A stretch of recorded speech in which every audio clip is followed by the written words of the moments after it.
တော်တို့ဟာတခါတလေမှာကိုယ့်ရဲ့စူးစမ်းလိုစိတ်တစ်ခုကြောင့်တန်ဖိုးကြီးကြီးမားမားပေးဆက်လိုက်ရတာမျိုးတွေကြုံဘူးကြမှာပါ။ Odysseus တက်ရောက်ပါလေသူ့ရဲ့စူးစမ်းလိုစိတ်တစ်ခုကြောင့်သူစစ်တီတွေရဲ့အဖိုးတန်အသက်တွေစတေးလိုက်ရပုံမှာကျွန်တော်ဒီနေ့မှာတင်ဆက်ပေးတော့မှာဖြစ်ပါတယ်။ဒီနေ့မှာတော့ကျွန်တော်တို့ဟာ Ayama Bluji Polyphemus နဲ့ Odysseus တို့ရဲ့ထိတ်တိုက်တွေ့ဆုံကံကိုကျွန်တော်တို့အသေးစိတ်တင်ဆက်ပေးသွားမှာဖြစ်ပါတယ်။ဒါဟာဂူတကူထဲမှာရက်ဆက်မှုနဲ့ဉာဏ်ပညာဘယ်လိုအသက်လူကစားခဲ့ကြတယ်လဲဆိုတဲ့ဇာတ်လမ်းတစ်ခုဖြစ်ပါတယ်။ဇာတ်လမ်းအဆုံးမှာ Odysseus ဟာဘယ်လိုအမှားတွေကျူးလွန်ခဲ့လို့သူ့ကို10နှစ်ကြာအိမ်ပြန်မရောက်စေခဲ့တယ်လဲ။အဲ့ဒီအမှားကရောဘာလဲ။အဆုံးထိဆက်လက်ကြည့်ရှုပေးကြပါဦး။ဂျပန်စားသူတွေရဲ့ကျွန်းကနေလွတ်မြောက်လာပြီးနောက်သူတို့ဆက်ရောက်လာတာကတော့ Cyclops Blue ရဲ့ကျွန်းမှာဒီတတဝါတွေဟာနတ်ဖျားတွေရဲ့ဥပဒေကိုမနိုင်လာကြပါဘူး။စီကံနဲ့မရှိဘူး။တဦးရဲ့အထီးကျန်စွာနေထိုင်ကြသူတွေပါ။ Odysseus နဲ့သူ့ရဲ့အတော်ဆုံးစစ်သည်12ဦးဟာစားနပ်ရိက္ခာရှာဖွေရင်းအေယာမဂူကြီးတစ်ခုတည်းကိုရောက်ရှိသွားပါတော့တယ်။အဲ့နေရာမှာအေယာမဒိန်ငယ်ပြားကြီးတွေနှုတ်ရည်အိုးကြီးတွေကိုတွေ့တဲ့အခါသူ့လူတွေကမြန်မြန်ယူပြီးပြန်ကြရအောင်လို့တောင်းပန်ပါတယ်။ဒါပေမဲ့ Odysseus ကငြင်းခဲ့ပါတယ်။သူဟာ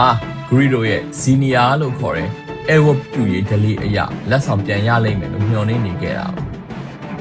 ဒါပေမဲ့သူမသိတာကဒီကျုံးမှာဧည့်သည်ဆိုတာ Airwalk ပြူဖို့မဟုတ်ဘူး။စားသုံးဖို့တတ်ဆိုတာပါပဲ။နေဝင်ချိန်မှာတော့မြေကြီးတွေတုံခါလာပါတယ်။ Cyclops Blue ကြီး Polyphemus ပြန်ရောက်လာပါတယ်။သူဟာဝင်ပေါက်ကိုအေယာမကြောက်တုံးကြီးနဲ့အသေးအချပိတ်လိုက်ပါတယ်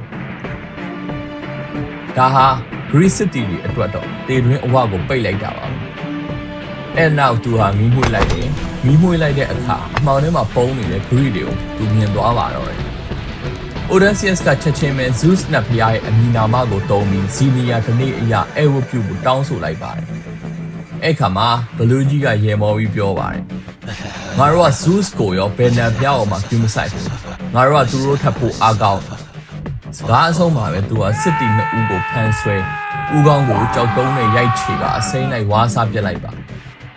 ကျန်တဲ့လူတွေကကြောက်လန့်တကြားနဲ့ငိုယိုကုန်ကြပါတယ်။ Odysseus ဟာလည်းချက်ချင်းဓာတ်ကိုဆွဲထုတ်ဘလူးရဲ့နှလုံးတဲ့ကိုထိုးသွင်းတတ်ဖို့ကြံရွယ်ခဲ့ပေမဲ့သူတတိယသွားပါတယ်။ဒီကြောက်တုံးကြီးကိုဘလူးမရှိပဲသူတို့ဘယ်တော့မှမရွှေ့နိုင်ဘူးဆိုတာပါပဲ။နောက်တနေ့မနက်မှာဘလူးကြီးကနောက်ထပ်လူ2ယောက်ကိုမနှက်စာဖြစ်စားပြန်ပါတယ်။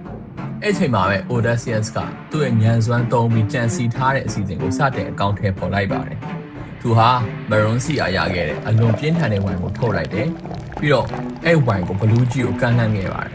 ။ Polyphemus ဟာလည်းအဲ့ဒီဝိုင်အရာတော်ကိုဆွဲလန်းသွားပြီး Odysseus ကိုမင်းနဲ့မယားဘာတူလဲ။ဒါမင်းကိုလက်ဆောင်ပေးခြင်းလို့ပါလို့မေးပါတယ်။ဒီနေရာမှာ Odysseus ရဲ့ကပါကျော်လှည့်ကွက်ကြီးပေါ်လာပါတယ်။ Odysseus ပြန်ဖြေလိုက်တာကကျွန်တော်နာမည်က nobody ပါတဲ့ဆိုလိုချင်တာကျွန်တော်နာမည်ကဘယ်သူမှမဟုတ်ပါဘူးလို့ပြောတာပါအဲ့ချိန်မှာဘလူးကြီးကမူးမူးယူးနဲ့ရေပြီးပြောပါတယ်ကောင်းပါပြီအဲ့လက်ဆောင်ကတော့ nobody ကိုနောက်ဆုံးမှစားမယ်ဆိုပြီး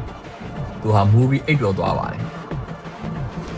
အခုအစီအစဉ်ရဲ့ဒုတိယအဆင့်မှာ Odysseus နဲ့သူ့လူတွေကတန်လွင်သားနဲ့လှုပ်ထားတဲ့တစ်သားတုပ်ချောင်းကြီးကိုမီးထဲမှာရဲရဲတောင်အခုပေးလိုက်ပါအဲ့နောက်သူတို့အားလုံးဝိုင်းမပြီးအိပ်ပျော်နေတဲ့ဘလူးရဲ့တလုံးသီးသောမျက်လုံးတွေကိုအားကုန်တုံးပြီးထိုးသွင်းလိုက်ကြပါတယ်။ဘလူးကြီးဟာလည်းငါကျင်စွာအော်ဟစ်လိုက်ပါတယ်။ဘလူးကြီးရဲ့အော်တန်ကြောင့်အနီးနားကတခြား Cyclops တွေရောက်လာပြီးမေးပါတယ်။ဘာဖြစ်တာလဲ Polyphemus မင်းကိုဘယ်သူကတတ်နေတာလဲမေးကြပါတယ်။အဲ့ချိန်မှာ Polyphemus ကအော်ပြောပါတယ်။ Nobody ကကျုပ်ကိုတတ်နေတာ။ပြောရမယ်ဆိုရင်တော့ဘယ်သူမှမဟုတ်တဲ့လူကကျုပ်ကိုတတ်နေတာဆိုလိုတာပါ။ဒီစကားကြောင့်ပဲတခြားဘလူးတွေကဘူးမှမဟုတ်ရင်တော့ဒါ Zeus နတ်ပြားကပေးတဲ့ဒဏ်ခတ်မှုပဲငါတို့နဲ့မဆိုင်ဘူးလို့ပြောပြီးအသေးသေးပြန်သွားကြပါတယ်။ဒါဟာ Odysseus ရဲ့စကလုံးနဲ့လှည့်စားမှုကသူတို့ရဲ့အသက်ကိုကယ်တင်လိုက်တာပါ။မနေ့ရောက်တော့မျက်စိကွယ်နေတဲ့ Polyphemus ကတိုးတွေကိုစက်ကြလွတ်ဖို့ဂူဝါကြောက်တုံးကိုဖယ်လိုက်ပါတယ်။ဒါပေမဲ့လူတွေမထွက်သွားနိုင်အောင်သူကတိုးရဲ့ကြောကုန်းတွေကိုလက်နဲ့ဆန်းတက်နေပါတယ်။ Odysseus ကလည်းသူ့လူတွေကိုတိုးရဲ့ဘိုက်အောက်မှာချီနှောင်ပြီးလွတ်မြောက်အောင်လုပ်ပေးခဲ့ပါတယ်။သူကိုယ်တိုင်နဲ့တိုးထီကြီးရဲ့ဘိုက်အောက်မှာတွေ့ကပ်ပြီးလွတ်မြောက်လာခဲ့ပါတယ်။ အဲ့နောက် Odysseus တို့ Cyclops တို့ဂျုံကစတင်ဆုံးခွာခဲ့ပါတယ်။ဒါပေမဲ့အောင်ပွဲရောက်သွားချိန်မှာ Odysseus ကသူ့ရဲ့မာနာကိုမထိန်းနိုင်ခဲ့ပါဘူး။သူဟာတဲမောဘော်ကနေ Polyphemus ကိုလှမ်းအောင်ပြောလိုက်ပါတယ်။ Hey Cyclops မင်းကိုဘသူကမျက်စိကွယ်စင်နေလို့မင်း Ithaca က Odysseus လို့ပြောလိုက်ပါတဲ့။ဒါဟာသူ့ဘဝရဲ့အကြီးမားဆုံးအမှားပါ။ကဲတော့ Polyphemus ဆိုတာပင်နယ်နဲ့ဖျား Poseidon ရဲ့သားပါပဲ။ Polyphemus ဟာသူ့အဖေပင်နယ်နဲ့ဖျား Poseidon စီကိုတိုင်တယ်ပြီးချိန်စာတိုက်လိုက်ပါတယ်။တိုက်လိုက်တဲ့ချိန်စာကတော့ Odysseus ဟာအိမ်ကိုဘယ်တော့မှပြန်မရောက်ပါစေနဲ့။ရောက်ခဲ့ရင်လည်းအဖော်အားလုံးဆုံးရှုံးပြီးဒုက္ခပေါင်းစုံနဲ့နောက်ကျမှပြန်ရောက်ပါစေတဲ့။ Odysseus ရဲ့မာနာထောင်လွှားမှုကြောင့်ဖြစ်ပေါ်လာတဲ့ပြီးချိန်စာသူ့ရဲ့အိမ်ပြန်ခရီးတစ်လျှောက်မှာအရေးကိုနောက်ကလိုက်ပါနေတော့မှာပဲဖြစ်ပါတယ်ဒီတနာရီကနေကျွန်တော်တို့ဘာသင်ခန်းစာတွေရမလဲဉာဏ်ပညာရှိအောင်နဲ့မလုံလောက်ပါဘူးကျွန်တော်တို့ဟာကိုယ့်ရဲ့မာနာကိုထိန်းချုပ်နိုင်ဖို့နဲ့လိုအပ်ပါတယ် Odysseus ရဲ့မလိုအပ်တဲ့ထောင်လွှားမှုကြောင့်သူကနောက်ထပ်10နှစ်တိုင်ပင်လယ်ထဲမှာဒုက္ခရောက်ခဲ့ရပါတယ်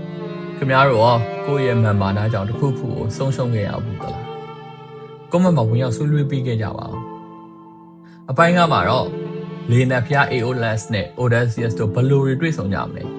လေနက်ဖျား Aeolus ပြီးတဲ့လေအိတ်ကြောင့် Odysseus ရဲ့အိမ်ပြန်ခရီးဘယ်လိုအချိုးကိုတွေထပ်မံကြုံတွေ့ရအောင်မလဲဆိုတာတင်ဆက်ပေးသွားမှာဖြစ်ပါတယ်ဒီဗီဒီယိုတွေကိုကြိုက်နေတဲ့ရင် like and subscribe လုပ်ထားဖို့လည်းမမေ့နဲ့အောင်နော်